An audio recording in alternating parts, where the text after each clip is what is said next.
Hey, Sheila. Good evening, ladies and gentlemen. We are tonight's entertainment. Sound good?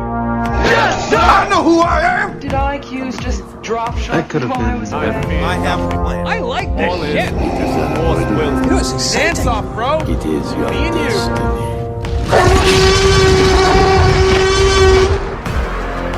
Welcome to the Atlantic Screen Connection Podcast.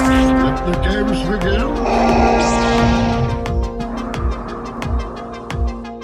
Hello and welcome to the Atlantic Screen Connection Podcast with Jason and Lee. I'm Jason.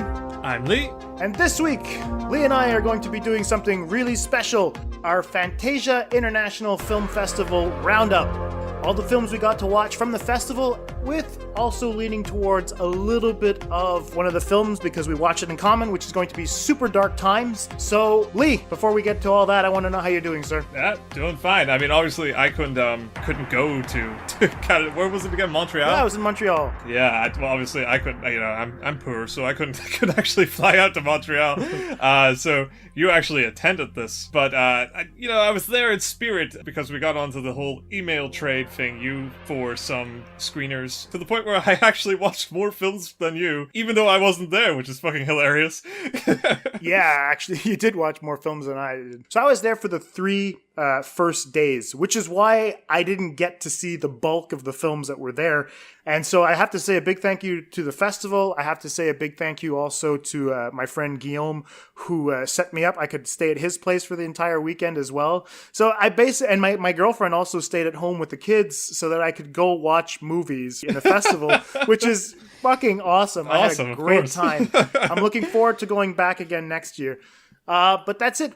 But all in all, we actually were able to cover, 13 films total? 13 films, which is incredible to me. I mean, I expected you to cover stuff and to me just chime in for this episode, not thinking we'd get any further than that. But there's a really weird mix of what we managed to cover.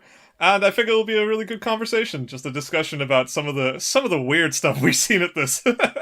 Definitely. And I mean, this show, we're not going to be playing any real trailers or anything like that. We're just going to jump into it, have our regular conversations. In the show notes, you guys are going to have all the titles for the films that we did talk about. And then we'll basically play the trailer for Super Dark Times because that's the one that we really want to talk about. It's the one we saw in common. So that's basically how the structure is going to be. So what I'm going to do right now is I'm just going to play a couple of promos. And when we come back, we're going to do the Atlantic Screen Connections roundup of the Fantasia International Film Festival. Stay tuned. Hello, my name is Andrew. I'm the host of The Last New Wave, the podcast that looks at the wide and varied nature of Australian cinema. If you've ever seen an Australian film and thought, man, I wish more people could see that, then this show aims to do just that. By bringing you reviews of the latest Australian films, as well as retrospective looks at notable and forgotten films from Australia's history. The Last New Wave aims to help further the audience of Australian cinema. We also aim to deliver looks behind the scenes with interviews with directors, producers, and actors of Australian films, such as the director of The Man from Hong Kong, Brian Trenchard Smith, and the director of All This Mayhem, Eddie Martin. So, make sure to check out The Last New Wave by heading over to abfilmreview.com for episodes, or following on Twitter or Facebook at The Last New Wave. Hello everyone, this is JD from the In Session Film Podcast. Each week we review the latest from Hollywood, California. Well, yes, Brendan. We also give top 3 lists. Okay, yeah, thanks again, Brendan. Additionally, you can hear us talk other movie news, trailers, varying movie series, or other interesting film-related topics, and even rants and raves of the week. On top of our main show, every Friday, you can also hear our extra film podcasts. You can listen to the In Session Film Podcast on iTunes, Stitcher, SoundCloud, or at InSessionFilm.com. Listen to the In Session Film Podcast every Monday and Friday. Subscribe today and hear me verbally beat JD like a Cherokee drum. No. That's not how this works, sir. All right, so welcome back. We're going to get into the films that we saw, or we covered actually, for the Fantasia International Film Festival, and we're going to start with Lee. Lee, what is the first film that you want to talk about, sir? Okay, the first film I want to talk about is a Thailand film, and it is called Legend of the Broken Sword Hero. Quick synopsis. It's the story of a boy called Joy, that's Joi, and essentially he gets bullied in his village where he lives, or he grows up, and in his journeys he goes on to train under a guy on how to be a boxer because his father was a great boxer. He should be a great boxer. And basically he stumbles from teacher to teacher, village to village, meeting people and training under people, eventually until it climaxes in a big fight. I'll be honest, I wasn't really interested in this film at all. Actually, to be fair, I requested this film because I thought the trailer looked like it was going to be a pretty straightforward, fun time. It looked like it was like more action than words. This general hero story about a guy who can box and his journey to prove himself. And I thought it was going to be like that, and I guess it kind of is, but it was far more soap opera-y. Yeah. It felt like 4 or 5 episodes of a series that sort of stopped at points and then started again and told very similar story and then stopped again, very much like a serial drama. And fine, that can work in that format, but I felt like as a feature, it made the film seem much longer than it ever needed to be and never really got across anything other than a need for this guy to punch people. Which, admittedly, in some of the action scenes look really good. I mean, the best part about it is they have this kind of use of slow motion, kind of Zack Snyder-ish, where we get to see the acrobatics unfold in slow motion and see the hits connect. And when we're in those action scenes, they're actually pretty fun to watch. There's a lot of really memorable parts about it, but they're actually a significantly smaller portion of the film than walking around and talking to a bunch of people that you don't really care about. I think it'll be interesting. I think if there are fans of that genre, it's straightforward enough to appease whoever is already well aware of maybe Thailand-based boxing champion films, I suppose. It's a very traditional story, but I think it's been done before and better. And the actual title of it only came into it at the very end, almost to the point where it felt like a joke at the end, like, oh, by the way, he breaks a sword. It was very weird. So maybe I'm missing some context or something, but I didn't feel so. I felt this was a really difficult film to stay interested in, which is unfortunate because I genuinely was looking forward to watching it, and it just didn't live up to anything. Like, even its pretty cheesy but well pieced together trailer made it seem like it was going to be. It seemed like it was going to be an action foray, and it was a lot slower and a lot more tedious than that, unfortunately. I saw the trailer for it and I decided to skip it. It didn't look interesting. I'm glad that you decided to take the sword. Or fall on the sword for that one. Yeah. Fall on the broken sword. Maybe that's what it meant. Maybe the legend of the broken sworded hero is anybody who reviews this film. So do you recommend it? Are you telling people to avoid it? I would say that if you are well versed in these sort of feudal era kind of looking action movies and you've seen a lot of them, you've probably seen this film before.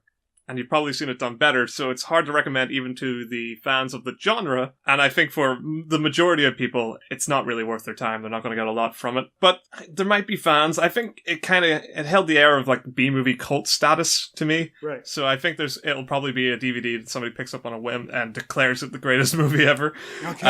And fair enough. If that's if that catches you that way, absolutely. I think all these films that I'm going to be talking about today, they all have their fans. It's just hard to figure out who and how many, Oh, that makes sense. So that's Legend of the Broken Sword Hero. Awesome. All right. The film I'm going to talk about is a film called Mohawk. I was actually at the world premiere of Mohawk. And the film is directed by Ted Gagan. And it stars Kenyatta Horn, Ezra Buzzington, Jonathan Hubert, Justin Rain, and Eamon Farron. All right. Well, the general synopsis is this: it's a film that is set just at the end of the War of 1812. Right.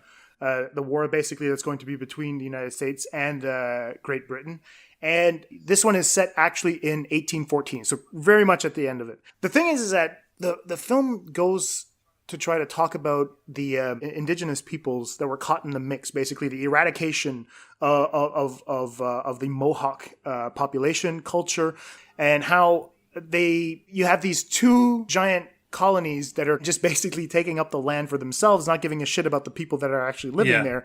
And so the Mohawk are kind of caught in the middle. The film itself is a low-budget revenge film, where you'll have this woman called Oak, who basically sees her two lovers murdered and decides, fuck it, I am going to find these bastards and kill them all. It's a pretty good premise. It is. And I think that films like Mohawk are made for film festivals like Fantasia, genre film festivals that are going to be able to take the, I'll say, B-movie aesthetic and really kind of hammer it home. Kanyeto Horn, she is wonderful. Absolutely stunning as Oak. I can't say that I really enjoyed the film. I understand that it's a small film with a really big message on how the indigenous peoples of the United States and Canada haven't gotten their due.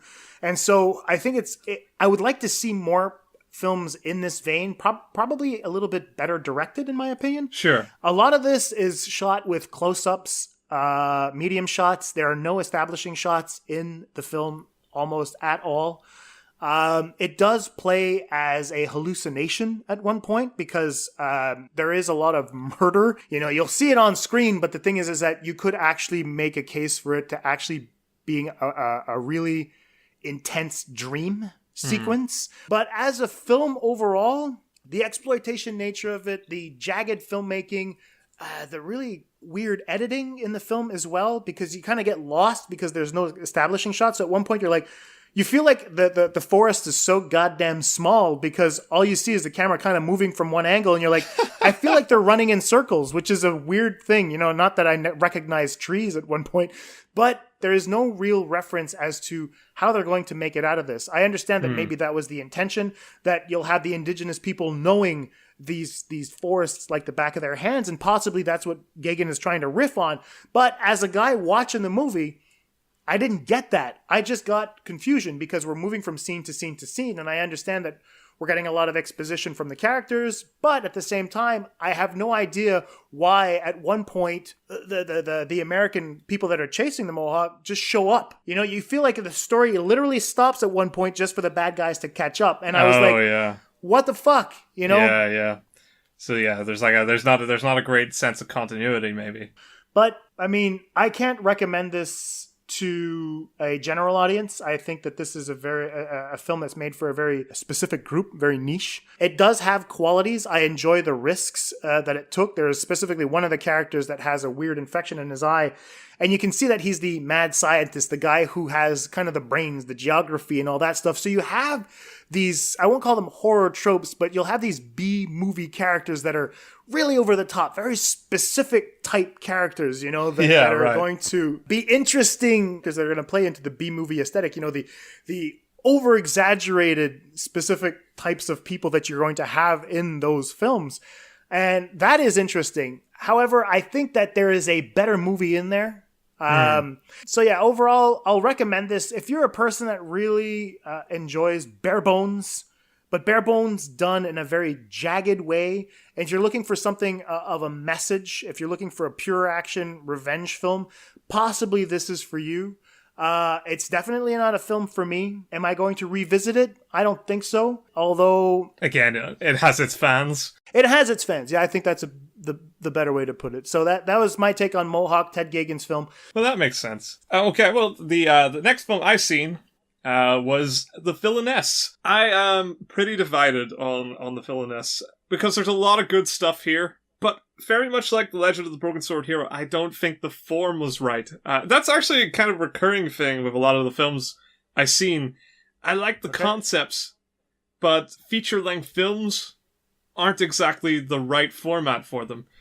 For The Villainess, this was interesting because very much like Legend of the Broken Sword Hero, its story was divided very clearly into about 4 or 5 episodes. And it had the air that comes with a serial manga. You know, it's very melodramatic. There's a lot of violence.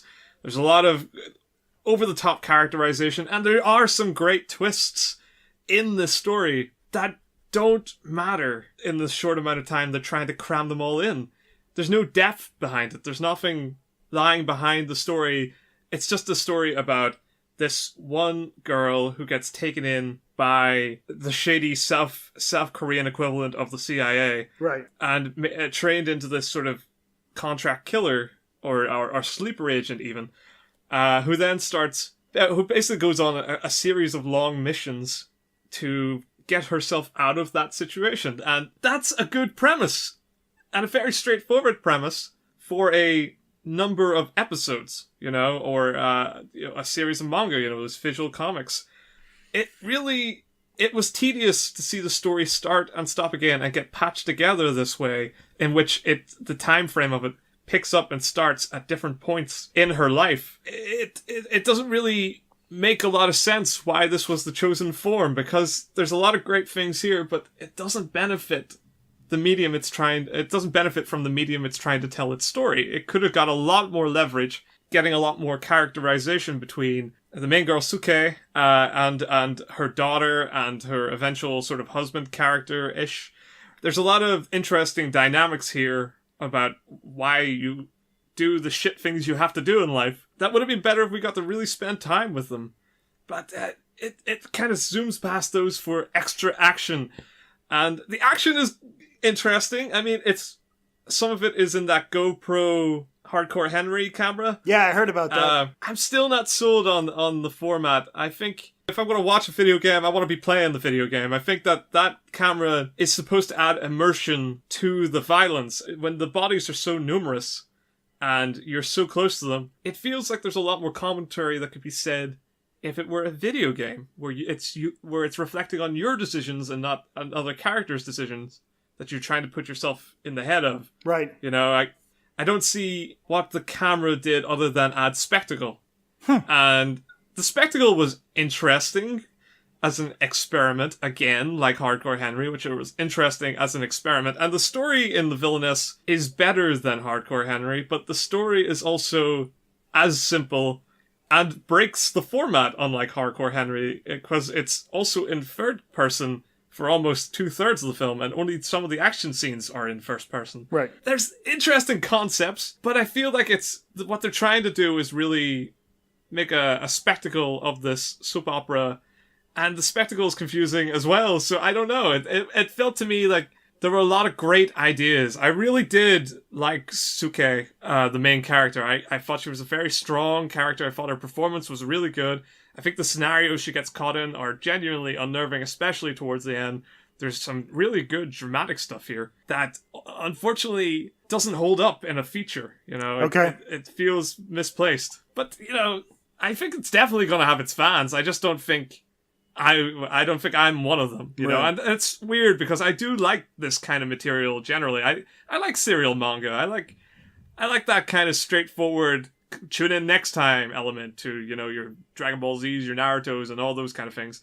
And this felt like one of those continuing struggles of a hard put upon character as she slowly descends into madness. There's a cool element there that I wish was in its proper format so that I could really follow along, because here it just felt like we were rushing elements of the story to fit it and jam it into something it just didn't need to be in. All right, well, I mean, maybe I should try to give it a shot then. I mean, you're saying a lot of good things, and maybe that was the way it was supposed to be designed from the get-go.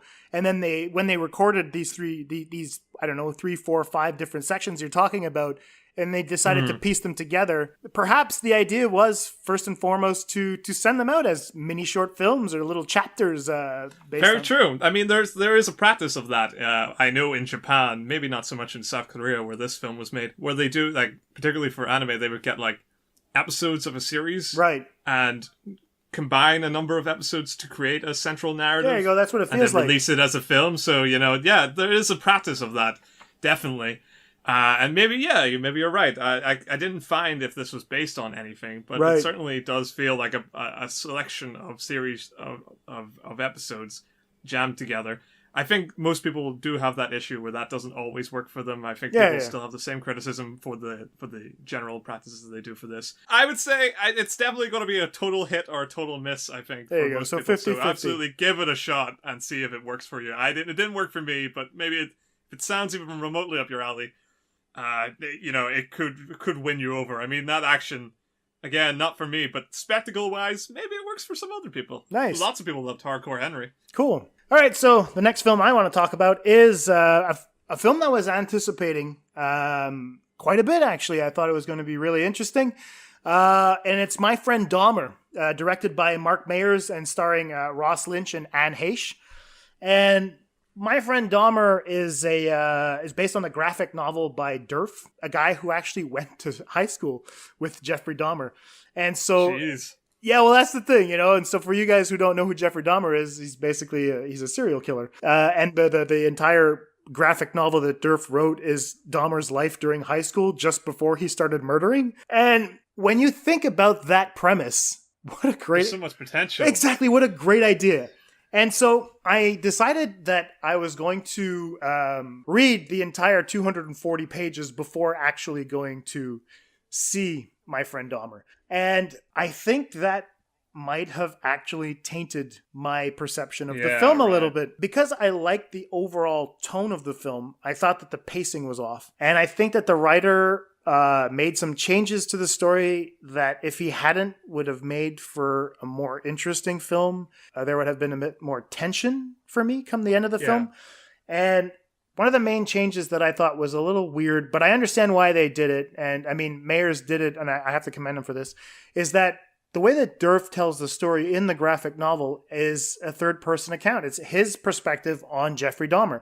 And so there's a lot of voiceover throughout the entire graphic novel where you're reading it from his perspective. The film changes the perspective. We see it from Dahmer's perspective. We're watching the movie as we'd normally watch movies. This is going to be our perspective on what Dahmer does. The thing is that we don't know who Jeffrey Dahmer is. And we're getting these bits and parts that kind of look like what were in the graphic novel, but we're not getting that singular voice that Durf had on the subject. Now, the way that Mayers gets around this is by putting Durf in certain sequences. There is the high school character who draws constantly, and you see the actual drawings that Durf did use. And so you can see that character is basically the guy who's going to write this entire narrative. However, we don't get that. We don't get that perspective. We don't get that this is his retelling of the Dahmer story. We are just witnessing this thing go around. The problem with that is, why should I care? I don't identify with Dahmer in any way. I do identify with a couple of things, the bullying that he goes through in school, the antics that he possibly tries to do in order to get attention, to try to fit in. Well, all of those things that are in the graphic novel. But the thing is that when you're lacking that singular voice, it kind of becomes a little disorienting for me. And not only that, when come the end of the film, you start wondering why I give a shit. If you're going in to watch My Friend Dahmer, you might want to read the graphic novel after as opposed to before like I did. And Get an unfiltered account and then a filtered account or something the other way around. The problem is that, for people that didn't read it, like I said, chances are you're going to get out of the film and be like, why do I give a shit? Why do I give a shit about this? You know what I mean? You're not really attached to anybody. And it's hard to put an audience in going in, who Jeffrey Dahmer is. And so to be able to identify with him as a serial killer, it's not like Norman Bates in Psycho where you're like, you're being imposed in a very interesting way because they take away Janet Leigh's character, Marion Crane, from you. Yeah. You're going into the movie and you're immediately expecting this guy to be the serial killer. Exactly. Or unless you've never heard of him. And then you're spending a lot of time watching a kid get bullied and not understanding what it's going for. Exactly. You're like, okay, well, I get that he had a really tough upbringing, but how does that separate from all of the other stories that I've watched, including like Stranger Things, if you will, when you see these geeks getting bullied, these nerds getting bullied, Dahmer's pastimes might be why aren't they all Dahmer? Yeah, exactly. There is that aspect, and I appreciated that he included the Dahmer's homosexuality, the repressed homosexuality that he had at that time, and how it's a very difficult coming out in that period in time. But he could have really pushed that a little bit harder, in my opinion. I think that it would have been interesting for that message to be, look what happens when you don't allow people to speak about the things that they're living, So it's about a young kid that's trying to express himself. He's trying to quell all of these feelings that he has for this jogger that he sees every day, the fact that he wants to have a relationship, but he can't have any because he's just constantly keeping this inside. Do I recommend the film? I mean, yeah, I guess you could possibly go see it. The performances are fantastic. I mean, Ross Lynch, the guy who plays Jeffrey Dahmer, he's great. He's great as Jeffrey Dahmer. I think that he really pulls it off. I think whereas Mohawk was a little bit over the top, I think that Dahmer could have been that. It could have been an over the top account. Right. Where you're watching it and it's just like burn after reading, where you're like, what the fuck? How is this happening? Why don't these people see what's going on? You know? So I think that by shaping it more as something, showing Jeffrey as more of a tragic figure, you fall into cliches that shouldn't have just been the case. I think that it could have been a straight up adaptation. Do it Sin City style, where you have that voiceover the entire time, where you're like, this is unbelievable. That sounds like an awesome film. You know, or have a very interesting Rashomon type take on it, you know, where you have these different perspectives on Dahmer. Like, I saw him this way, I saw him that way, as opposed to having, you know, the audience just make up their mind of who Dahmer is.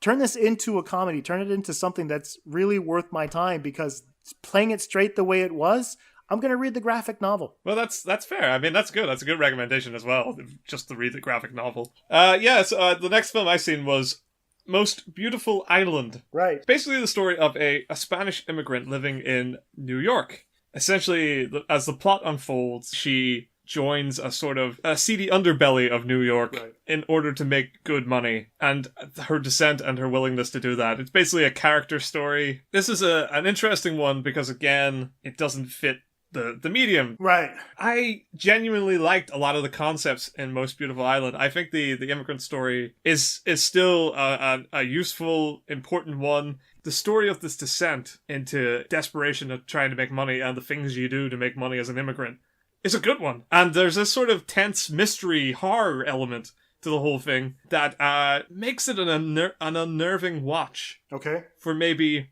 5-10 minutes, and then the film keeps going. The story of her trials and tribulations in New York takes up half the film. It stops being interesting after the first 10-15 minutes when you see enough of her jobs.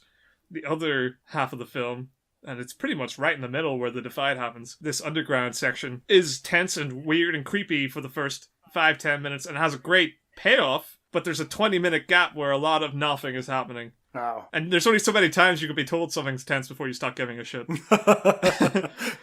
So the concepts, though, were really good. And the thing is, I think this should have been, instead of an hour-and-a-half film or an hour 20-minute film, this should have been a pilot to an ongoing mystery horror TV show. Oh, nice. There should have been 10-15 minutes of her tough life and 10-15 minutes of her first foray into this underground. Because it's weird, the way it sets it up. There's so many side characters, there's so many elements to the underground that it feels like the story is only being half told.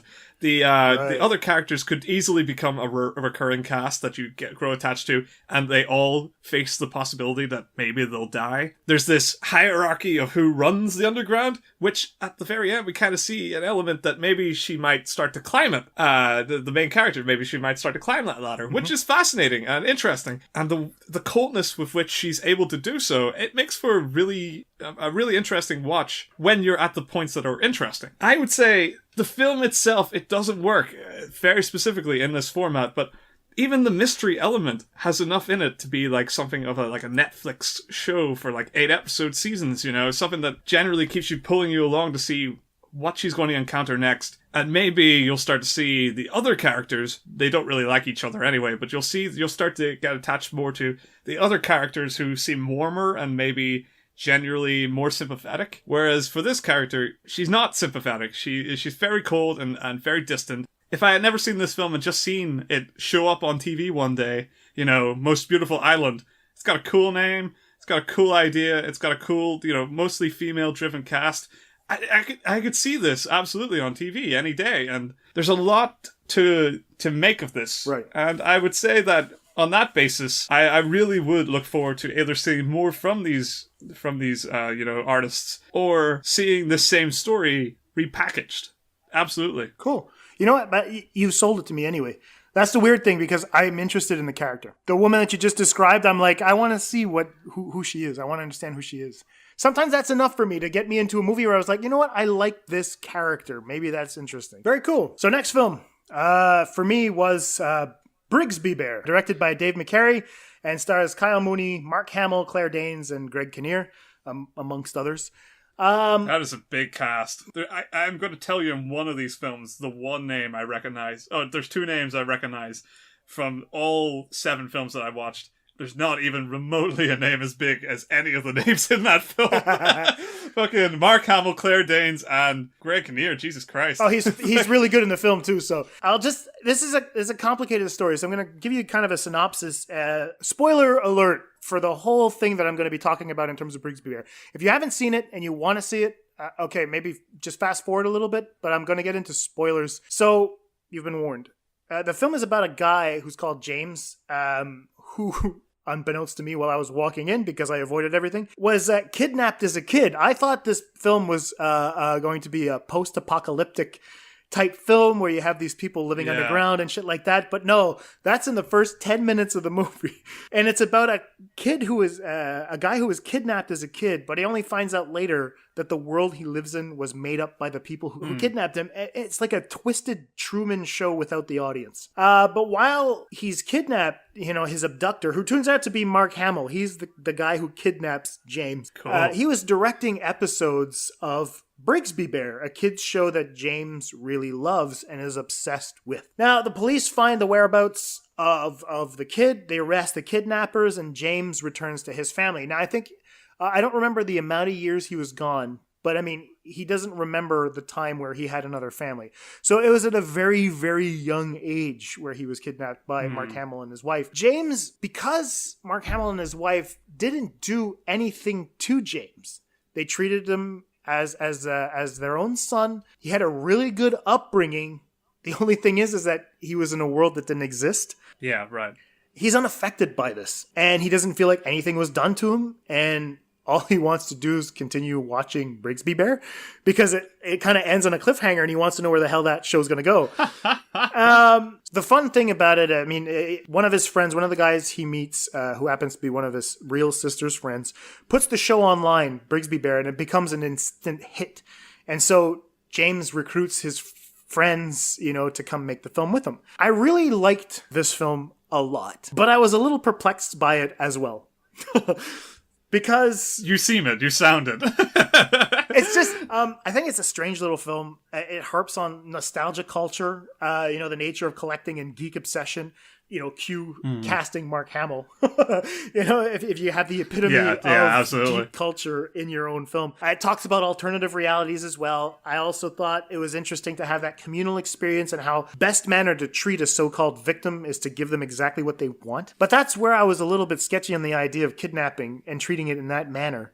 The fact that you're treating it innocently, I was a little bit weirded out by having, people are trying to treat James as a victim. That's where Claire Danes, she comes in as a social worker, as a psychologist, and she's trying to say what they did to you is terrible. And Greg Kinnear is a cop who's basically saying what these people have done to you is terrible. This is your real family. And so you'll have this entire victimization that comes from the real world, whereas James doesn't feel like anything has been done to him. He just wants to continue living in that Brigsby Bear type thing, where a lot of people would say that you'll associate a little bit more with your captors. You have that whole Stockholm Syndrome aspect that comes into it. I don't know how I feel about the way they treated that whole kidnapping thing. I'm a little bit on the fence with it. And I treated it so innocently, I felt that I couldn't get past that initial incoherence, But I feel like because it's like in a comic book where you'd consider like this to be a dramatic shift in tone, it would be on par for the series where you're like, oh, that came out of left field. Where you're like, well, I agree with that because it's kind of okay because it's part of geek culture. It's part of that the coherence, that collective coherence that they have as a community. Right. So, I mean, it is a heartfelt film, and it's definitely something that I'm going to say, go ahead and watch it, because it sounds fascinating. It is, but to me, its reliance on over-sentimentality and nostalgia might be a detractor for some of them. And it's a really funny film. Great performances all around. So that's it. That's just the little part that I thought was like, oh, we'll just brush over the kidnapping thing. I think there could have been another choice. It's just my little thing with the movie. Yeah, I mean, to me, it sounds like a lot like it's trying to get at the mentality of people being raised by their parents, like the sense that it doesn't really matter who your parents are. The point is that whoever teaches you leads you with that base level of what you seem to understand about the world. Right. And then it's almost impossible to convince you otherwise. Yeah. So, when people, you come from like maybe a religious background or a political background. Well, that's the thing that I like that aspect. Yeah. I mean, that you're unshakable in that thing. And in fact, you double down when questioned and you'll not see it as an issue. There's a lot about that. I think that's interesting what you're saying, though, about how nostalgia distracts from it, because it does sound somewhat at odds with the story, with that sentiment. Exactly. But I this is me. I'm flat out speculating at this point because I haven't seen it. But I mean, I wholeheartedly recommend it because I am a guy, I'm a romantic at heart, and I will recommend Brigsby Bear. It is a beautiful film. But that little thing fucked with me. Yeah, so, okay, next film I seen was called Tilt. It's an American film. It's a horror film, right? Kind of. I don't know. It's more like a kind of thriller, I guess. But there are definitely horror elements in it. Generally, so the story is, a documentary maker has now sort of benefited enough off his first success to go and say, it's time to make a second documentary. And he's piecing together a work about a sort of decrying of the golden age of America. Right. Meanwhile, though, he's doing this while unemployed, under the benefits of his wife, who's now pregnant. And that sort of pressure starts mounting on him, on top of which Trump has just been elected, president. Okay. And between his home crisis-ish and the political crisis of America at the time, his dedication to the documentary starts to kind of feed into his degrading mentality as such. The way I look at it, I've termed it the white unpower fantasy. Okay. You get this idea where, like a white power fantasy, it plays up to like, maybe the best idea of a white power fantasy is something like Wall Street films. Right. Where it's all about sort of control and power of America and how these white guys sort of basically call the shots and battle it out for supremacy over the public, over the people, or whatever. This is like the antithesis of that. It's the fear of it. Okay. It's this guy who kind of revels in how shitty the world is starting to get. Ooh. It's kind of like a natural progression of what happens when a person who deems himself an intellectual will inevitably break under this set of circumstances when the world starts to get more and more chaotic. So it was a very interesting film, and it's a well-made film, and it's well acted. For me, it's got two elements, one that I really like and one that I'm a bit iffier about. All right. I'll go for the iffy one, is that it's very much a decrying of what I think the director perceives as the nature of the people who voted for Trump, as well as a sort of ultimate game, where do you end up as one of the people saying, wake up, what the fuck's going on, how did you let this happen, Right. Do I think it's a bit much? Yes. I think it's, that's what I mean by unpower fantasy. Right. It's reveling in the idea you can do nothing, and that there really is a point where these kinds of people are just going to be absolutely zoned out and destroyed by this new world. Right. And I think there are tail ends of ambiguity in the story. I think the fact that he's unemployed is maybe the biggest one, like maybe we're not supposed to be on this guy's side anyway, and that maybe it's a decrying of this person as no help either. Right. I think that's interesting. It makes for an interesting discussion on that side of things, but I don't think it goes nearly as far as the sort of reveling in what this character's perspective is when everybody else is a inane asshole trying to make him feel shit. It feels like we're supposed to sympathize with him on some level. Right. And it revels in this depressive, ultimate, fatalistic outlook on society and these people in society. And I think that's a bit much. I don't think it's going to really help anybody to revel in something as depressing as that. Mm-hmm. But as a character study, I think it was really interesting. I think this guy absolutely shows the signs of a unrepentant intellectual who society is never going to grasp because he doesn't cater to them in any way. And I think those people are going to find themselves having a hard time in reality, because if you want to change something, you have to meet people halfway. You can't lecture them. And this guy is a bit of a lecturer. Okay. More importantly, I love that it sets him up as totally futile. Right. It gives us a snapshot of his previous documentary, Tilt, and in it he embarks on the theories of chaos in relation to pinball. And he's playing this pinball table, and he's like, chaos works like this, it's total random, it's chance, and you're just you're a bunch of flippers hitting a ball as it's constantly sliding towards entropy. And I think that's a great way to put it. A really good visual metaphor there, man. Yeah, absolutely. The thing is that he's banging this table, and he, in his own documentary, and he just totally fucks up playing pinball. And he's kind of like, oh, shit. Cut this from the documentary. And I was like, wow, that is great characterization. In a chaotic world, he is beyond useless. I think that's a great idea on how to represent this character. Right. I just think that the horror elements are a little much, and I just don't think it veers from telling a really interesting story when it gives him more agency or power towards the end. Right. I don't know if that benefits the same story we were being told before that. But there's so many interesting things about how he portrays this character and how it's visually set up, why this guy starts to act so crazy. Right. There's lots of interesting stuff there in Tilt. It's maybe just not a perfect film, but I think it's interesting. I think people should definitely give it a shot and see if it registers something with them. Awesome. Cool. That did sound fun, man. I actually might check it out. I think that just the pinball thing sold me. I was like, yeah. I mean, that's my favorite part. It was like, oh, that's just neat. Cool. All right, the next film that I saw was Shin Godzilla, directed by Hideaki Anno and Shinji Higuchi. I really liked this film. I really, really thought it was fun. A fun political satire and an allegory about the events that happened in Japan in 2011, the earthquake, the tsunami that led to the Fukushima nuclear meltdown. Yeah, that's right. Now that's not the fun part, obviously. That's the terrible part of the film. But I mean, like, the allegory and the political satire is really where this film stands out. And it's weird because it's also a coming of age story for Godzilla of sorts, because this isn't your traditional Godzilla film in the sense that Godzilla goes... he goes through 3 different stages or 3 different phases depending on the act we're in. And it was weird because I remember when I was sitting in the audience watching this, I was like, is this what the fucking Godzilla looks like? That's terrible. He looks like a rubber dinosaur. Just a really terrible CGI rubber dinosaur. But as the film goes on, he literally starts growing into the Godzilla I mean, so if you're sitting there in the audience, just wait.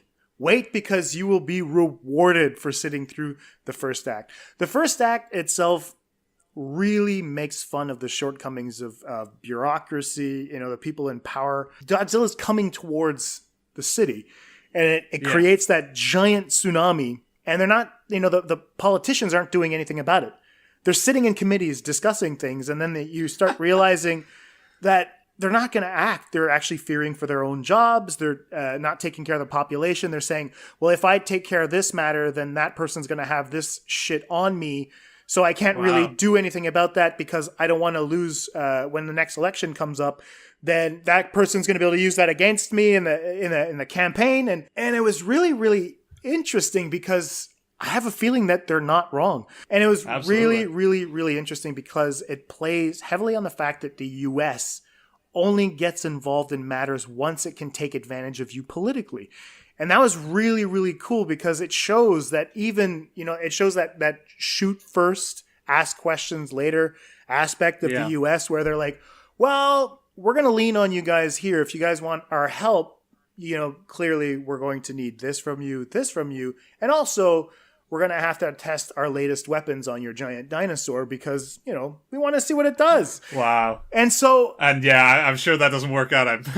Well, that's the thing. You see, the U.S. are always in a position where they're shown as failures, essentially. Yeah, absolutely. And it was really fun because that's also a comment most likely on, like, this is Japan owning their Godzilla. This version of the monster is probably my favorite because when shit hits the fan, it fucking hits the fucking fan. It is insane what this goddamn monster can do. This is the best goddamn dinosaur I've ever seen on screen. Awesome. And I love the pacing of the film. It's intense. It's relentless from beginning to end. It's so tight in the first act. The conversations between people, the way that it's set up is comedy, punchline, comedy, punchline, joke, punchline. Everything is going very, very well to the point where you're like, these people are fucking morons and they're the ones running things. And it's really, really great. Then it turns to tragedy when you really see the effects that Godzilla have had, when you're talking about the true events that inspired this iteration of Godzilla, the 2011, tsunami, earthquake, and the nuclear meltdown. You're like, whoa, okay. It takes on proportions where you no longer want to laugh. I was with a crowd that actually cheered when they saw Godzilla.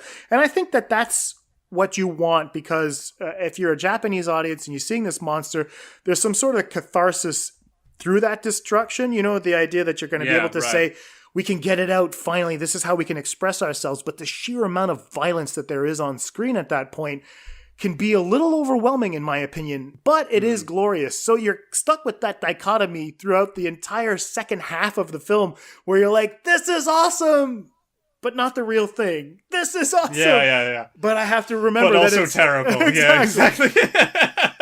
And so I really think that it's really cool to play up that tragedy in a sense where you're like, okay, I understand the devastation much more. They're not glorifying it in any way, but they're showing you the true nature of what happened. It's not as serious as Gareth Edwards' film from 2014. It really is a fantastic piece of movie making. I can't recommend it enough. Shin Godzilla, absolutely fantastic. It's like, you know what? It actually it comes here, I think, in like a week or two. Okay. Which is really frustrating because I was like, oh, there's got to be a way for me to see it so we can talk about it on the fucking show. Right. Because it does. It sounds amazing. But oh well. Like I said, I mean, that seems like a great summary anyway. That'll do. Yeah. If you can go check it out, go. Like I said, don't let the first act monster get you down, because when I saw it I was like, really? It gets better. It gets so much better, and he is really the true star of it. Awesome. Right. So next one I have is Better Watch Out. Right. Now this is a weird one. Essentially, it's a Christmas themed horror film, kind of spoiling one of the main twists at the very start of the film, just to give you the premise. Big spoiler alert. Yeah, spoiler alert. You want to skip that, go ahead. So basically, the film is about a boy. He's played by Levi Miller, who was in Pan, and I'm sure in a couple of other films. And he's this teenager who lives in a kind of rich, nice neighborhood during Christmas, and his parents go out to a gala, and his babysitter's over for the night. And he's got a big crush on his babysitter. Tonight's the night, now or never. But she's like 5-6 years older than him. It's looking like it's not going to work out. It sets up this sort of premise that it's going to be the two of them alone. And essentially what starts happening creepily, it looks like there's someone who's breaking into the house. And so you're kind of getting this idea, maybe it's going to be like a Home Alone. It's really not. What happens is, very early on in the film, it turns out Levi Miller is essentially an evil mastermind who keeps the babysitter hostage, essentially to try and convince her to fall in love with him. And it's really about how monstrous this boy is. Now, I mean, it's an interesting movie. Definitely exploitation horror. It starts out like an Assault on Precinct 13 vibe, and then it moves to Saw or something like that, something for hostages. And the general premise is interesting. It's good. And there are interesting things said. I mean, it has this like debunking of like the gentleman / chivalrous nature. That creepy element that guys keep using to try and like, I am the perfect gentleman for her. What doesn't a woman want if not that? That's creepy. That's weird. It shows a lack of understanding of what the woman wants. Mm-hmm. And the film does a really good job of exploring that. It also, that exploration of pre-adolescent and early adolescent lust to the nth degree, Right. If in the mind of a maniac, how would he act this out? I guess. It's a bit of a grasp, but it's definitely there, and it's interesting enough. But the issue is it's a little wacky. Also, it's nowhere near as fun as it should be. It's really disappointing because the initial premise, if that was given a B movie rating, that sounds actually pretty entertaining. That sounds pretty violent, and it'd be interesting to see Home Alone with real. And there's one segment where they outright do a bit from Home Alone, and it does lead to violence.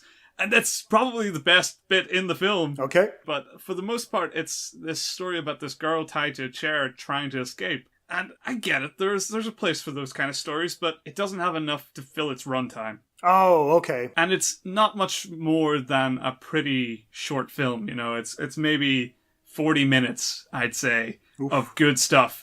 And a lot of filler. What it does with that idea is interesting, but not enough to justify the film. Right. Also, Patrick Warburton was in it for about 5 minutes. I don't know.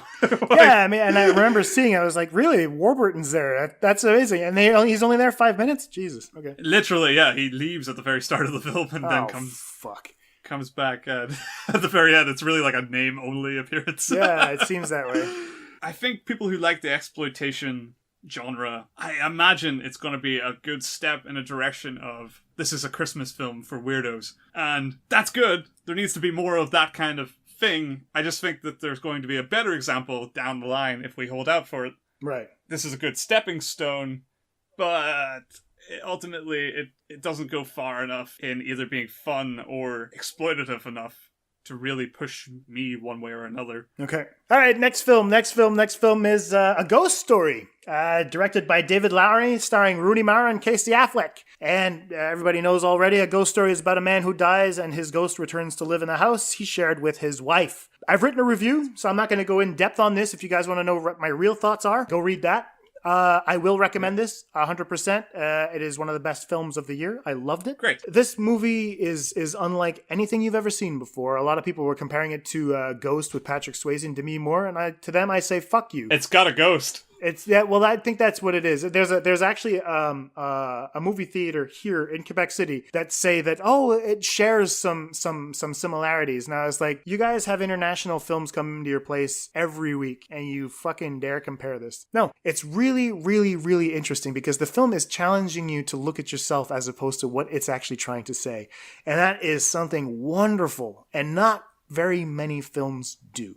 So A Ghost Story, if you really want to see what I had to say about it, go read the review on Big Picture Reviews. I can put the link in the show notes here. I won't say any more. I want you guys to go out and see it. Like I said in the review, I want you to love it. I want you to dislike it, but I want you to see it and talk about it because that's exactly what this film is meant to do. I'm super excited to see Ghost Story. I have a press pass to see it a little early from its UK release. Yeah, nice. So I am really looking forward to seeing it. Yeah, we were supposed to actually do it on the show, and we're actually debating whether or not we should. So we'll keep you guys posted whether or not we're going to be doing it. So many people are going to be doing it, so maybe we'll skip it. We'll see what we want to do. So last film before we talk about Super Dark Times is a film called A Taxi Driver. Yep. It's another South Korean film, and probably the one I liked the most from the screeners. I mean, I did really like. I'd say it's kind of on par with Super Dark Times for me because I have issues with both of them, but at the same time, I really enjoyed the experience.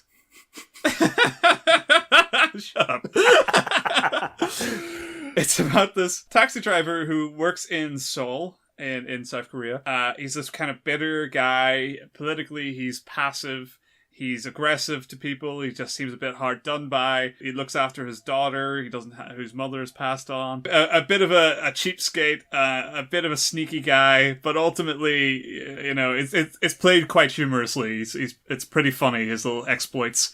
And that sort of opens the film, him just sort of getting about his day, being a bit of a shady character. Right. So what happens is he hears about a job and that basically pays exactly the right amount to cover the rent that he's due, and he hears it in the taxi depot over from another guy, and so pursues to steal that guy's job to get in on it. That job ultimately is transporting a German reporter from Seoul into the city of Gwangju, and this happens to be set in the center of 1980 during something called the Gwangju Uprising. Okay.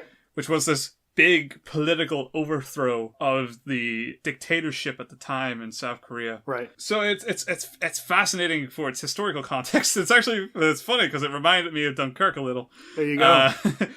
Yeah, because it's very much this sort of fictional interpretation of the events. Except in this time, it's more of a tour of the happenings of the events. And the story is pretty simple from there. It's very much about this guy and his debate with his involvement in this moment. Meanwhile, this German reporter they become this sort of odd couple, as this German reporter is very sturdy and certain that there's something shady going on. He has to capture it for the moral good of the people in this town.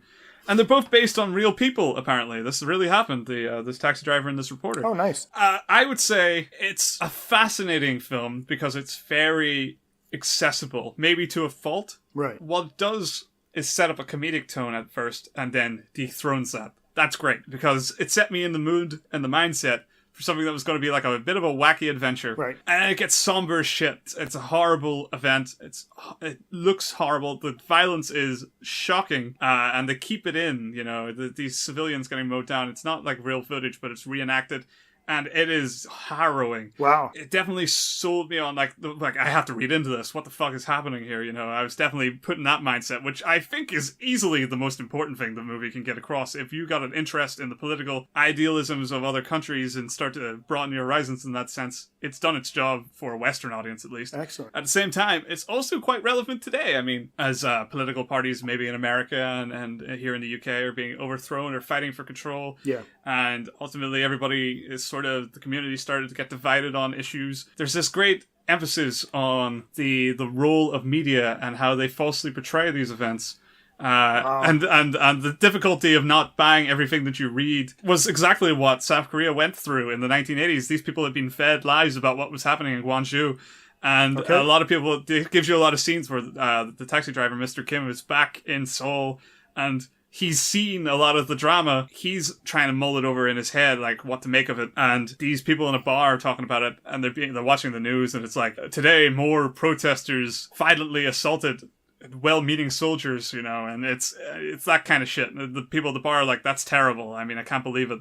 And it's like, that the benefit of, insider knowledge. Right. How you start to see the world differently. Right. It captures that so well, like Jesus, really this well. Is like great, man. I can't wait to watch this. Yeah, so I mean, the difficulties with the film is that although it loses the comedic tone, there's something very cartoonish about the villains in this film. Okay. Which there are. It's not like a faceless thing like Dunkirk. There's this head of some sort of militia, and he kind of keeps appearing in the film with these characters. They should be miles away from each other. There should be nothing between any of them personally. Okay, yeah. But this guy seems to start to get like a vendetta for the taxi driver and the reporter, and you get the symbolism involved. Obviously, it's supposed to stand for something. Well, yeah, the political parties, the same way as Trump going after absolutely. the media now, fake news and all that bullshit, so they're trying to track them down. Makes sense. Absolutely. And that attempt to liven the film with those like actions, there's like a car chase scene in it. Oh, okay. And there's like a Mexican standoff kind of scene at one point. Just the action beats to wake the audience up. Yeah, exactly. And I get that. That's critical fiction. That's how it works. You have to see familiar beats to take in unfamiliar beats. Right.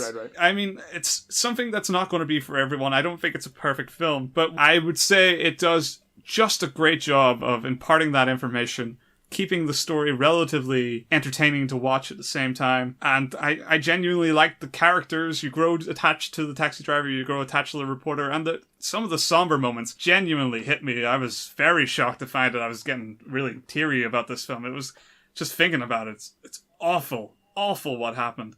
So, I mean, it's absolutely, if you can see a taxi driver, if it comes anywhere near you, you should definitely watch it.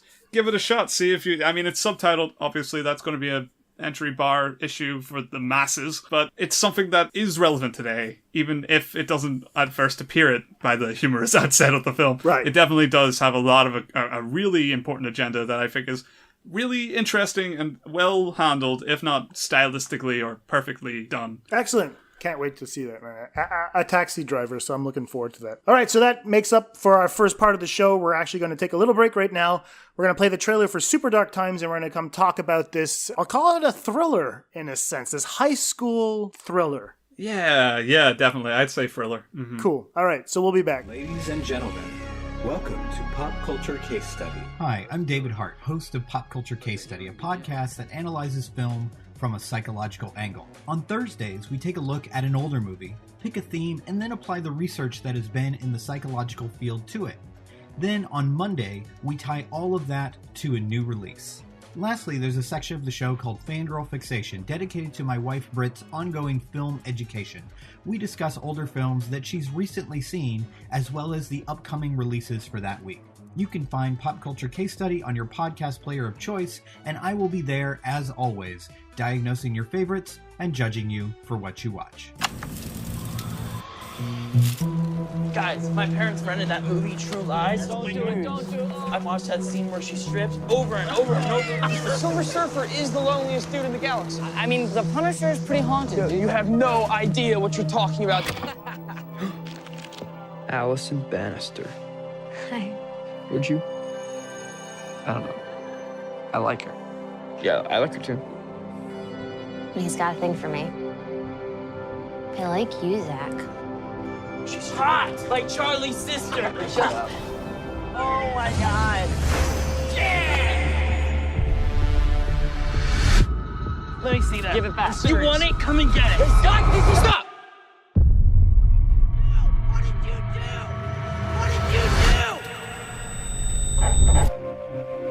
Do you remember Daryl Harper?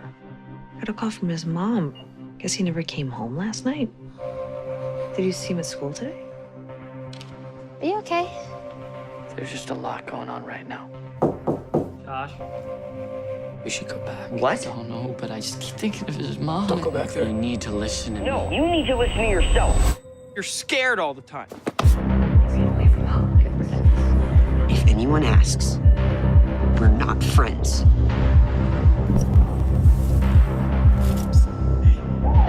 I'm not getting any sleep.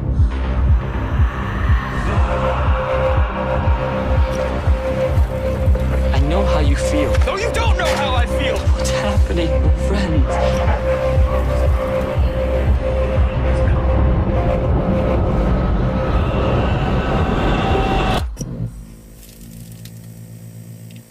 Okay, so welcome back. We hope you guys enjoyed the trailer for Super Dark Times, a film that's written by Luke Petrowski and Ben Collins, directed by Kevin Phillips, starring Owen Campbell, Charlie Tahan, Elisabeth Cappuccino, and Max Talisman. The reason why we separated it this way, we decided to take Super Dark Times on its own because, first of all, it's the only movie that we actually saw in common, but at the same time, when we discussed the order in which we were going to discuss these films, Lee and I really started talking about Super Dark Times, and the conversation was going on and on and on, and we realized, okay, let's cut it there. Let's have the conversation on air. We don't have any notes. We didn't do any research or anything like that. No. So this is going to be a flat-out conversation about a film that, well, I'll ask Lee if he enjoyed it first, and then we'll get to what I thought. Sure. So Lee, let's start with you. Okay, now we can head into it. Yeah, okay, so yeah, I liked Super Dark Times. I was impressed by mainly the characters of the film, but I think we'll talk a bit about what the actual plot is. Go ahead. So, Super Dark Times follows a character called Zach, and his friends Josh, Daryl, Allison, and there's another guy. Charlie,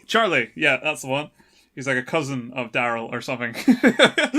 Yeah, something like that. Yeah, this is set in the 90s, by the way. Yeah, set in the 90s. And it's established that Zach and Josh are sort of closer friends. They like to they're kind of nerds. They keep themselves in the basement. They look up, they fantasize about girls in their year. They look at porn and shit together. There's this great, like, humorous tone to it all. You know, the playful nature of these guys. They swear at each other, like, non-stop. And they're kind of like... Especially Daryl. Yeah, Daryl especially. He's fucking unhinged. It's fucking brilliant.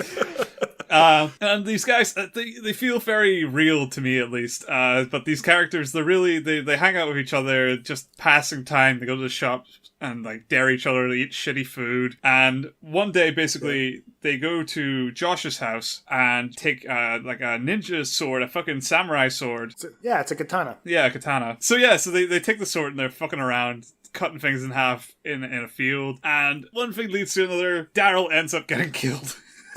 And like that's kind of the setup. From there, it's very much this sort of tense exploration of these characters, how they react after the death, what they do to try to hide the evidence, and what happens to their relationships in school, out of school, after this has happened. The comedic factor fades away and it becomes far more distorted and unnerving from that point onwards. And you can definitely see there, you could call them horror elements, but as Jason said, thriller is probably the best way to put it. They're not scary, it's tense. I really like the film. I love the characters especially. I think that's the most important thing. The film would be nothing without these characters. These characters are great.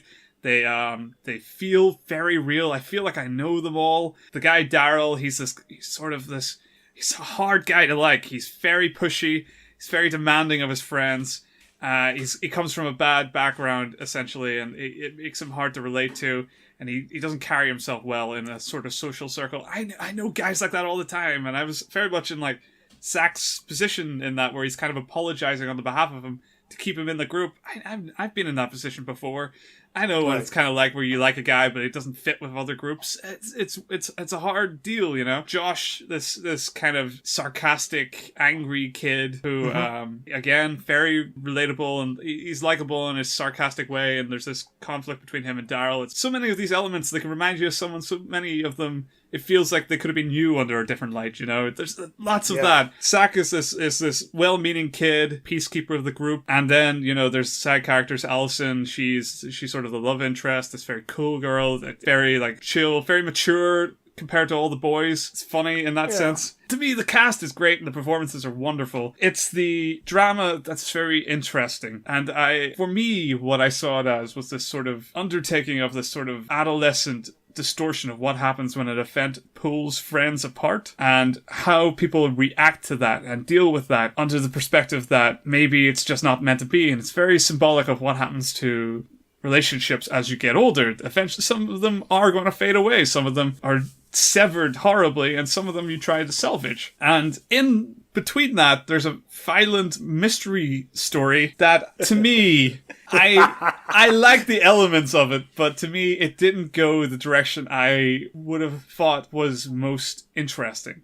I think it went an interesting direction. It definitely surprised me by the end, but the direction they take, I feel, almost misses some of the harder to tell storytelling elements about difficulties in who's to blame, quote unquote, when it comes to these relationships falling apart and responsibility that you have to take on from those perspectives. Once things start falling apart, who do you become? And I feel the decision they make at the end makes it seem like it's clearly someone's fault and you are right to never question yourself. And that to me is weird because it seems like everybody's in the wrong. In a real scenario, everybody would be in the wrong. And in this scenario, it's set up that everybody's in the wrong. You know, these things they don't just happen because one guy's an asshole. Ultimately, other things pull people apart. That's just how it works. One guy might be an instigator, but people's friendships in this age group fall apart for a myriad of reasons, usually due to incompatibility. And in this case, I feel like that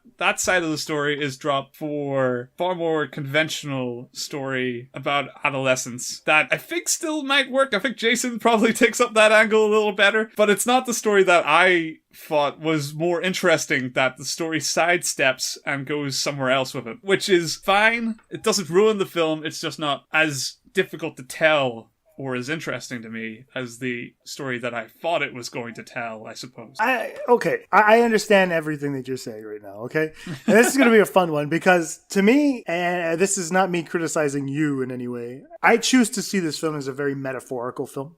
I don't see it as, I'm not taking everything that I've seen at face value. You know, when we're talking about, and then, like I said, now, if spoilers, okay, we'll put like in the notes where you guys can come back in when we're not talking about spoilers, we're talking about performance and general impressions for the film and all that. But this is going to talk spoilers because I want to talk with Lee. Yeah. You're here? Well, whatever. I don't think those murders occur. I don't think those murders occur in the film. We were talking about this off air. I don't think those murders occur. I think that the film is about the extremes during adolescence. It's about sexual tension, camaraderie, masculinity, owning up to your femininity, that, you know, you're getting older. The haunting nature of life-altering events. It's about making choices. It's about losing your virginity. It's how everyone that surrounds you that's an adult hides you from the truth, whether it be people moving away, suicide, you know, drugs. Everything that's in there, to me, makes this really interesting high school film where if I was 16 years old, I would see this film and I'd say someone understands me. Yeah, right. Someone understands me. And so, you know, even when we're talking about the katana and all those things, there is so much phallic imagery in the film that I noticed that I was like, they're clearly showing the sexual tension that these guys not only are feeling towards each other, you know, whether they're dealing with some sort of homosexuality, but also their feelings towards girls in general. And I thought it was really interesting because that passing around of the katana is, and it's weird because it could actually double down as a masturbation scene. Yeah, because absolutely. when you read about, like, when guys start learning about masturbation, they tend to do it in groups. But the thing is that to me was really symbolic. I was like, look at that. That's shit that I've read about, where I'm like, this is their weird masturbation scene. And there's also the bullied, overweight guy in Daryl that I thought was really, I found myself getting attached to him so much that when he dies, or when he goes away, I should say, because I don't really believe he's dead. Yeah. When he goes away, I felt a little sad because I kind of identified with him because I grew up overweight when I was a kid and I used to get bullied for that as a result. And I used to do things in order to get people to like me the way Daryl does. He swears all the time. He's the first one that wants to smoke weed. He's the one that's always challenging because he's always the guy that's being pushed around. He's the guy that doesn't get the respect, putting him over the top and all that. I also identify it with Josh, who's this guy. We don't necessarily see much of him. But we have that friend, that one guy that's always a little bit reserved, but he knows the ins and outs of his own house. But when he goes out into society, he can't really figure out where he belongs. Yeah. It's a good thing he has a guy like Zach, who's a really good guy that seems to be a little bit less unhinged. To actually have as a model, these guys are really, really, really good friends. And we all have that one guy in our lives that's always been a little bit stranger. I think that the experience that they have, that bridge that they cross at the beginning of the film is really representative of the choices that you make. You see Josh that stands up on the side of that bridge. That's him making a choice. Is he going to stand above these people? Is he going to be part of the group? Is he always going to be separate, from the group? And he's looking down on this, and you can see that it's a constant evaluation of not only where he fits in with these people, but who he is as an individual. Is he going to rise up to these challenges, the choices that he makes? And I really think that comes to a full fruition in the competition that Zach and Josh have for Allison. Yeah. That fight at the end that they have is a clear dueling of the cocks. It's just these two penises going at it, and that wonderful scar that she has on the back, of her neck could actually be interpreted as her losing her virginity, which we were talking about. And I thought it was great. There's a huge metaphorical film in Super Dark Times, and I want everyone to see this film. It's not, I won't say it's on par with a Ghost Story. I don't even want to compare or anything like that. Sure. Mm-hmm. But I watched this. This is fresh in my mind from this morning. And I feel like watching it again because I know that there are bits and parts of the elements that are in there that are really, really interesting. Like that journey into the forest that you can borrow directly from Shakespeare, where all these mystical things happen and all that. These kids go into that forest and they come out different. The same way as in a very much a tragic play that you'll have in Shakespeare. Yeah. And so I thought that was cool. Even like we were talking about, there's that Whitcomb guy that apparently commits suicide, but then Zach thinks that maybe Josh killed him. And that's the way rumors spread around school. They create auras around certain people. I also like the idea that when you suggested the bridge being this sort of thing they all have to cross, maybe as a metaphor, maybe to adulthood, maybe in that's the thing, the trials that in the potential death of the drug dealer kid, they say he jumped off the bridge, and killed himself that night. As a suicide, that's fascinating. If, some people just can't even cross the bridge. I think that's a great way to interpret that. That's absolutely awesome. So I mean, a lot of the imagery there that you're saying is great, and it's very important to point out that this is a male-centric story. So this is not something that needs to be interpreted from it doesn't represent the female perspective enough. I agree, but it's not trying to. It's very much about these boys and sort of that toxic masculinity. I get it. Yeah. 100% agree with you there. It's definitely an insight into that. So that's why when the girl she's seen as a love interest here, it's because that's what these kids see her as. They get the short shift. I'll give it to you. Yeah, absolutely. So that's something to bear in mind. It's not like a everybody's welcome kind of story. It's very much a one-sided opinion, right? Which I think is fascinating, and I think a lot of the imagery you're saying it makes a lot of sense.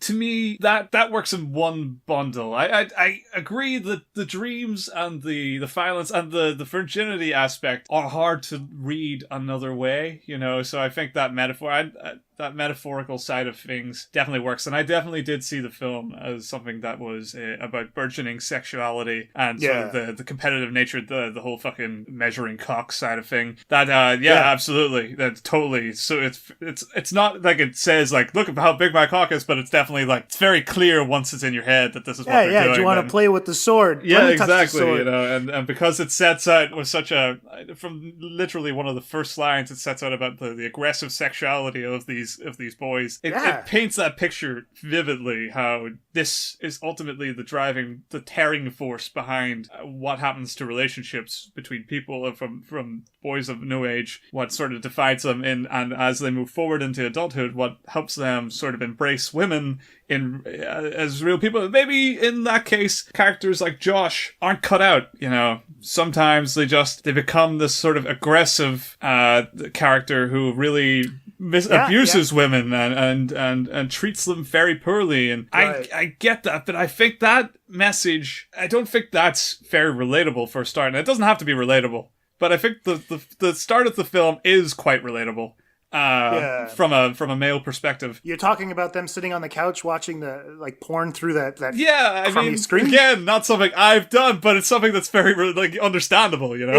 Yeah, but it also shows that their vision of what women are is skewed, right? The fact that they can't even get a channel, they're not processing the whole thing, right? Absolutely, and as a logical conclusion to toxic masculinity, that separate ambitions, you know, the one that's sort of this more peaceful, romantic side becomes almost shocked when embraced by real romance. Like this opportunity when Allison starts approaching Zach as a potential romance, she starts making the moves to him. Yeah. He doesn't know what to do because it's not like porn. It doesn't work like porn, so he's in shock. He never kisses back. He never moves in any way towards her. And the other side of that coin is when Josh, if you want to take the metaphorical reading of it, violently sexually assaults her.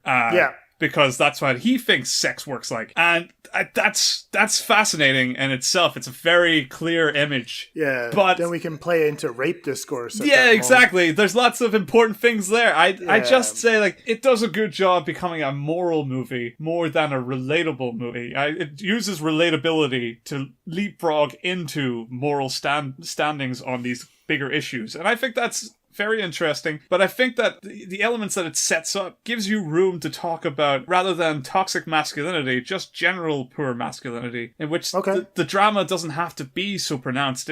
These characters can fall apart for far more relatable means, and there's room for that, and it can still be about sexuality. It can still be about that pressure, but it feels like there was a room there, and it was building towards the idea that really it's all Zach becoming petty and jealous and envious of Josh's inherent sexuality. There's room there in his fantasies and in his sort of betrayal of Josh, where we should see this character as something of a villain, and that he should be learning a lesson here. And he never does, you know. It feels like we go a different way, and it's more about the violent aspects of sexuality, which is fine. I just feel like it's harder to tell that other story, and when the elements are so close, it feels like you have to, you know, like it's right there. It's so close to grasp. Like, I love the setup, and I feel like that was the difficult challenge for this. I get it, but do you think Phillips is actually asking you to pick a side? Does he really put the guy out? No, that's what I mean. That ambiguity in that reading shows that everybody's at fault, and that it's really the sexuality that tears people apart, and these hormones, and that's far more real than a moral, you know, one way or the other reading, you know? I know, but there's an inherent paradox with the messages that you're talking about, to me. Look, I mean, at one point during the film, Bill Clinton's on the screen talking about making choices. Right? Yes. And you're like, dude, you can't, how can I take you seriously? Because you're the one talking. Yeah, hindsight. Well, exactly, you know, so there is that paradoxical nature where even the male figures that these young men have aren't even part of the story. We don't see any fathers. Yeah, we see very true. Bill Clinton that's taken advantage of his secretary. We also see a teacher at the beginning of the film who is talking to the young Allison, basically, who's saying, hey, well, you know, he takes her aside to tell her she's got a good grade. Now, the face that guy has, you're like, dude, she's a minor. You can't look at a student like that. That is sexual predatory. And it seems to be hinting at that maybe, like, with the kids that they have, they don't have any real examples of how to become men. Yeah, because absolutely. even the people that are in power are as duplicitous and fucked up as they are during adolescence. And so I thought that was a really interesting thing to keep it in. Yeah. Even there's another movie, I couldn't pinpoint what the movie was, where there's a woman screaming on screen while Zach is actually sleeping on the couch, where she's like, help me, help me. Yeah. Where you have these women, she seems to be trying to escape some guy. So that acts as a foreshadowing to what's going to happen to Allison at the end of the film with Josh. But I mean, what chance do these guys have if the examples that are actually running the country or teaching them in schools aren't even showing them the right way to actually interact with women? That it still remains that blurry fucking TV where, you know, it's pay-per-view porn where you're like, I guess maybe I should try this. It's very true. I mean, yeah, society is fucked that way. It really is. Like, I get the commentary isn't ineffective. That's what I mean. Like, right. I feel like the story, like what the moral standpoint here about that toxic masculinity and the role models that you're pointing out there, in which there are none, and basically everyone is fathered by porn. You know, like, That's this cruel desire, reality you know? when it comes to sexuality, and it's very clear why that ends up becoming like it divides Zack and Josh in their standpoints there. Right. Their relationship, though, I don't feel that fully explains why they fall apart, you know? Like, I feel like that explains why they are set apart morally, but, like, I believe the characters so much as real people that it feels like it maybe went too far trying to sell me on the fact that these are human beings, because I believed it. I fell for it, hook, line, sinker. Okay, no, I get what you mean, but to me, I saw these... I mean, once we get to Daryl's death, I was like, these are archetypes. I'm starting to understand exactly I totally what this agree with that. I think once that tragic murder falls in of one of the kids, the story definitely goes down a very specific allegorical path, because you're like, well, I can't believe, like, that's never going to really happen. Like, no kid's going to fucking accidentally get stabbed to death, you know, on such a cartoonish circumstance over an argument like this, you know. Yeah, but could it also be that Josh actually might have feelings for Daryl, and which is why he's very... Yeah, I totally got that vibe. I agree. Exactly. So, I mean, really, that if Josh is thinking about experimenting, maybe being a little bit more curious towards the same sex. I mean, I think that Josh did have some sort of feelings, which is why he was always being pushy with him, testy or something like that. He was kind of denying himself those feelings by just being an asshole to him all the time. Yeah. And so that whole sword sequence, him falling on the sword, could actually play out as a very violent sexual scene that, you know, it could be that's where Josh becomes so confused about who he is, so conflicted. And that's why he decides to push Zack away.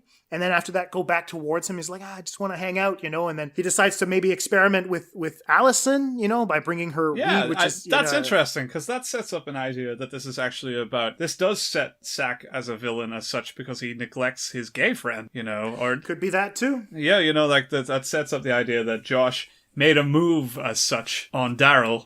If you use the sword as the imagery, then it's sort of like he sexually advanced on Daryl in some way. Yeah. And maybe accidentally out of frustration or confusion, but certainly it looks sexual, and that severs Zack's relationship to Josh as he second guesses him about his own sexuality, and it becomes sort of this thing where he maybe Zack is being portrayed as a homophobe here. That his desperation to go out with Allison then becomes something that he doubles down with sexually, as if to prove himself. And then the idea here is that Josh does the same thing after his relationship with Zack deteriorates.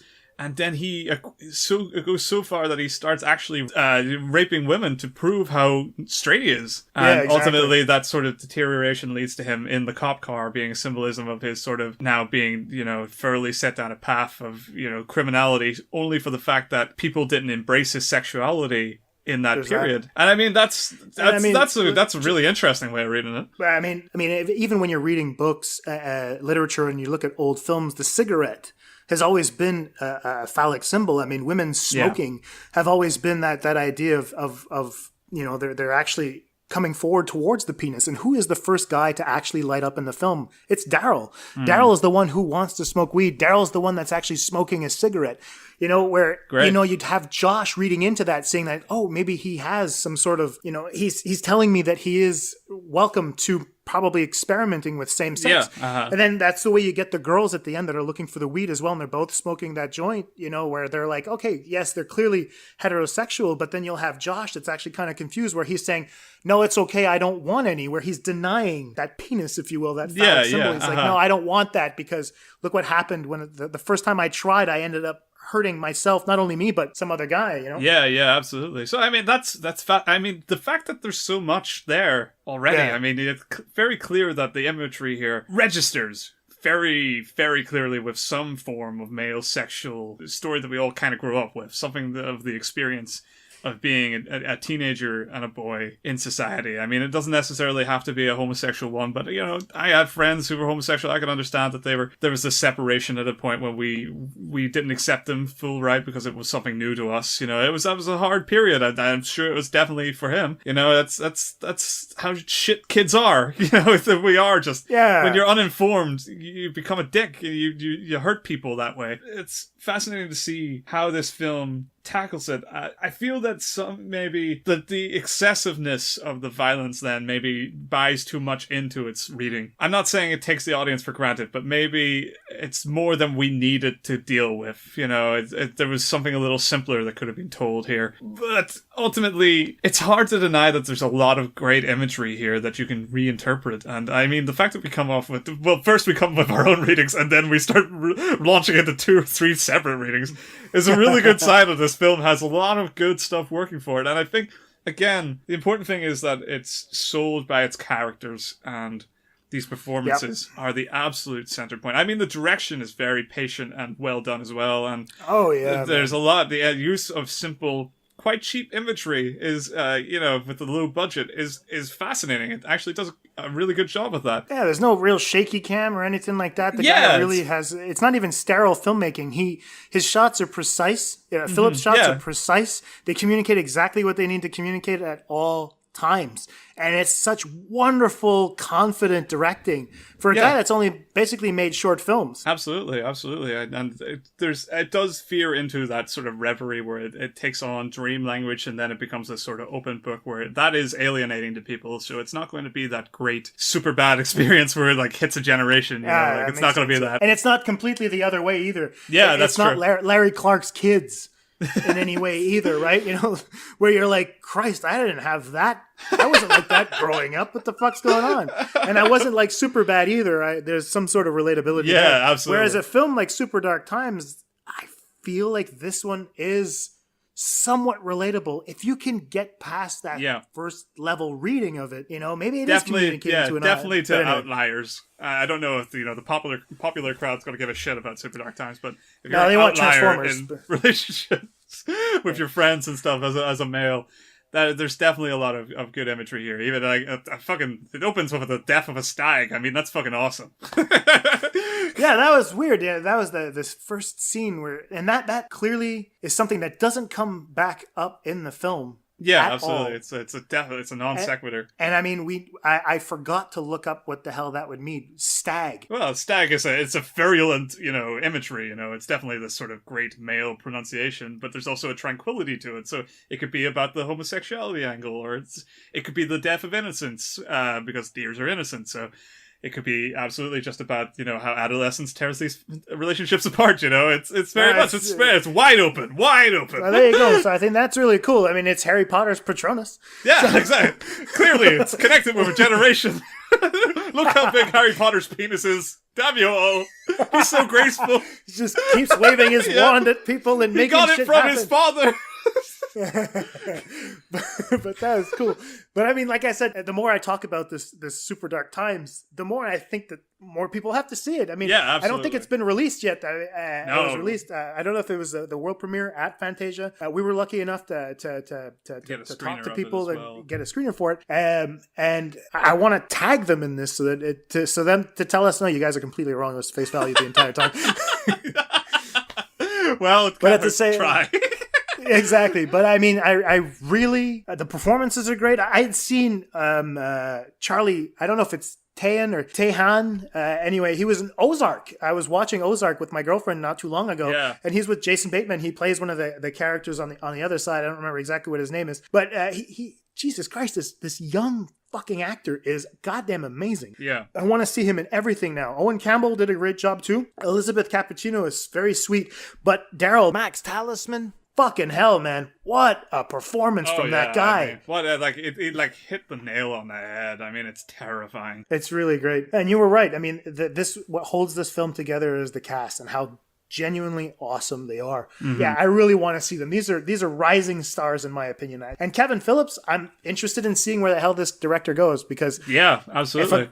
He's clearly got a grasp on how to communicate some weird shit. He gets film, man. He gets how it works, how to communicate stories in the right format. It's a huge thing to take away from this experience, is that he just got it. So it was great work. Yeah, so I mean, if you guys can get to a screening of Super Dark Times, I want this film to get buzz. I think it's an important film. I think it's a film that I could show my kids. I think that I obviously, like, if you're looking at it as I did, as a metaphorical film, and I might be completely off. I might be completely wrong. I really think Super Dark Times really, really gets to the heart of how complicated growing up, crossing over that coming of age for young men. obviously, there must be a female counterpart. Yeah, I was you know, just maybe the I was film literally just thinking 13. 13 is the movie that came out, I think, 10 years ago. You could check that out, you know, because that could be a really interesting pairing with Super Dark Times. But yeah, man, I love this fucking movie. I really, really, really, really love this movie. I'm glad I saw it. It's one of those films that I can't wait to rewatch. Absolutely. So yeah, that kind of brings our discussion on Fantasia to a close.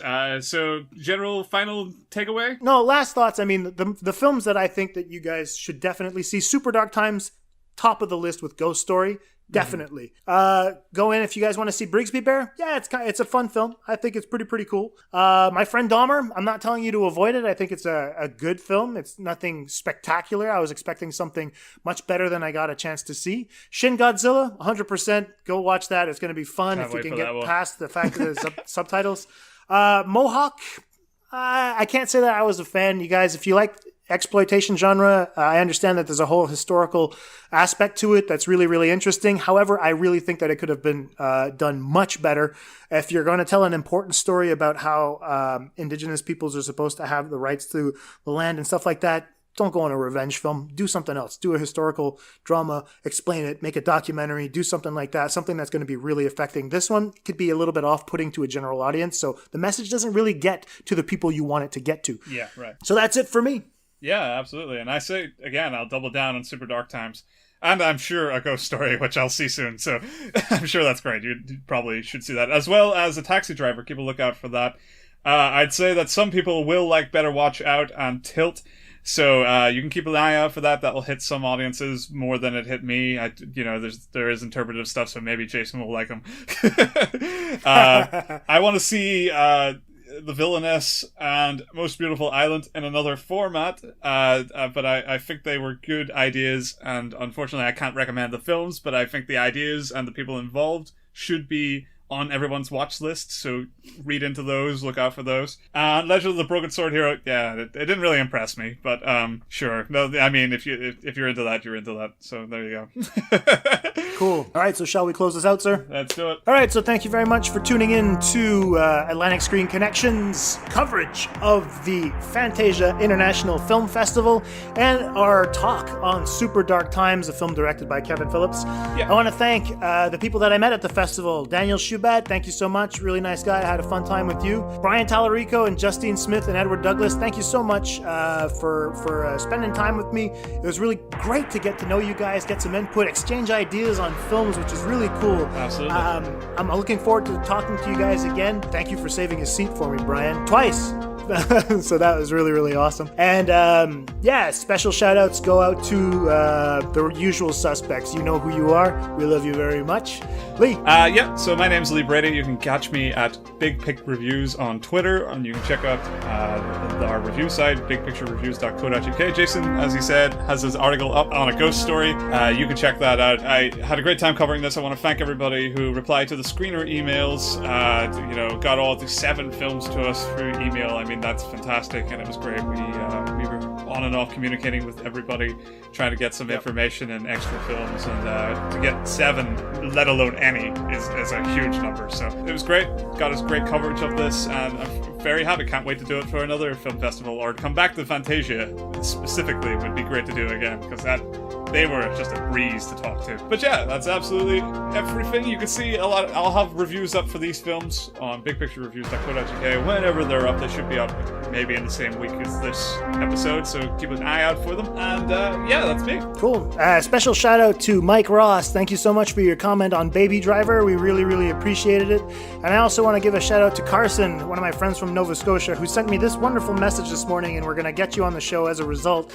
He says, I feel like I should be allowed on your show just to review Michael Bay movies. I really enjoyed Explosion Number 9. It really brought overwhelming sense of finality to the scene, whereas Explosion Number 12 I found to be completely pedantic. It doesn't serve to help any character growth. Best part is, it works for every single of his movies. And so yes, Carson, you know what? I talked to Lee, and we have something. We have something for you. Yeah.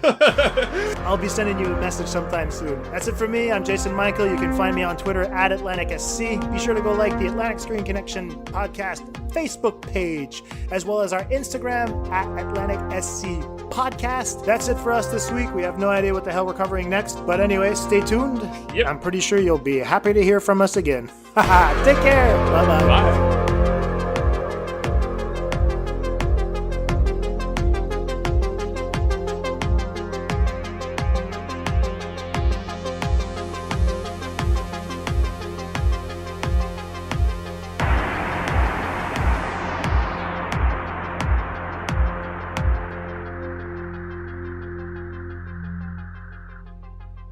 This conversation can serve no purpose anymore. Goodbye.